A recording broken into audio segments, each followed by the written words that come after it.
எம்பெருமானை ஆத்மபந்துக்களே, உணர்வார் யாரார் ஒழித்தூர் ஒழி. உணர்வார் யாரார் உன் பெருமை தன்னை, உணர்வார் யாரார் உன் உருவம் தன்னை. மண்ணகத்தாய் விண்ணகத்தாய் வேங்கடத்தாய் நாள் வேத பன்னகத்தாய் நீ கிடந்தவாள். நவதானியங்கள் 9 என நிர்மாணித்த தமிழன் திசைகளை 8ஆக பிரித்தான். கிழக்கு, மேற்கு, வடக்கு, தெற்கு, வடகிழக்கு, வடமேற்கு, தென்கிழக்கு, தென்மேற்கு.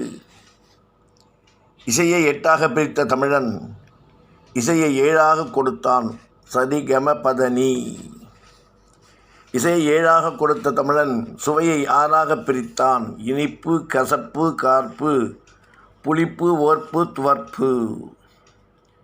சுவையை 6ஆக பிரித்த தமிழன் நிலத்தை 5ஆக பிரித்தான்.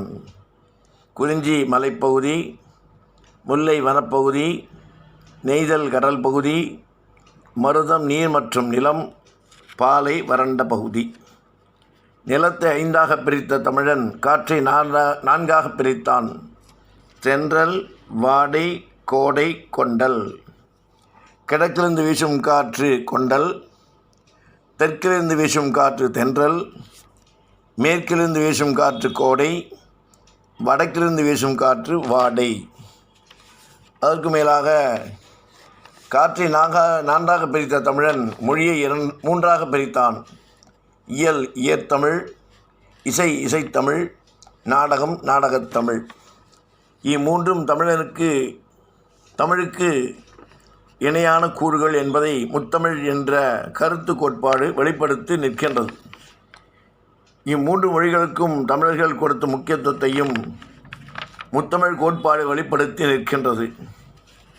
மொழியை 3ஆக பிரித்த தமிழன் வாழ்க்கையை 2ஆக வகுத்தான். அகம் புறம். கணவன் மனைவி வாழும் வாழ்க்கை அக வாழ்க்கை. வெளியில் இருக்கும் வியாபாரம் மற்றும் சுய ஒழுக்கம் எல்லாம் புற வாழ்க்கை. வாழ்க்கையை 2ஆக வகுத்த தமிழன் ஒழுக்கத்தை மட்டும் 1ஆக வைத்தான். ஒழுக்கத்தை 1ஆக வைத்தான், அதை உயிரினும் மேலாக வைத்தான். இதைத்தான் ஐயன் வள்ளுவர் 2 அடியில் அழகாகச் சொன்னார்.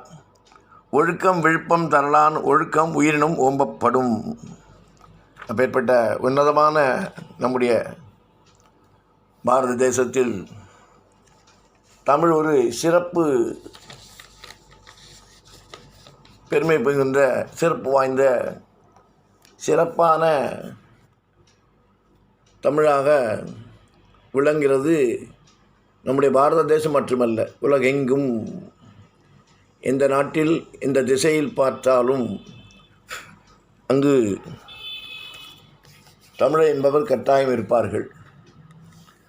அவருக்கு மற்ற தமிழனை பார்த்தாலே மற்றொருவரை தமிழ் பேசக்கூடிய தமிழ்நாட்டைச் சேர்ந்தவன் என்று பார்த்தாலே அவர்களுக்கு அறியாத புலகாங்கிதம் என்று சொல்லக்கூடிய புன்முறுவல், ஒரு ஆனந்தம் ஏற்பட்டு நிற்கும். மற்ற மொழிகள் பேசுபவர்கள் இருந்தாலும் நண்பர்களாக இருந்தாலும் தமிழ் என்று சொல்லடா, தலை நிமிர்ந்து நில்லடா என்று கூறியது போல் தமிழுக்கும் உண்டாக சேரும்போது அதில் ஏற்படக்கூடிய ஆனந்தம் என்று சொல்லக்கூடியது அளவிட முடியாது, வாயினால் சொல்ல முடியாது. அப்பேற்பட்ட மொழி நம்முடைய தமிழ் மொழி. இதன் மூலம் வாழ்க்கை தரம் உயர்த்தப்படுகிறது. தொன்று தொட்டு இருந்து வந்து கொண்டிருக்க மொழியே நம்முடைய தமிழ் மொழி. தமிழை பயில்வோம். நம்முடைய நாட்டின் சிறப்பையும் தமிழர்களின் சிறப்பையும் உலகளாவிய அளவில் பெரும்பங்கு வகிக்கிறது. எந்த இடத்தில் சென்றாலும் ஒரு தலைமை பொறுப்பாக, ஒரு பெரிய அதிகாரியாக அந்த தேசத்திலோ அந்த நாட்டிலோ அந்த நகரத்திலோ நம்முடைய தமிழன் திகழ்வான். ஏனென்றால் அப்பேற்பட்ட வலிமை, வல்லமை, கற்று தேர்ந்து அதன் மூலம் தமிழுடைய பெருமையை தலை நோக்கி நிற்க வைப்பவன் நிறுத்தி வைத்து கொண்டிருக்கிறான் தமிழன். அப்பேற்பட்ட மொழி தமிழ் மொழி.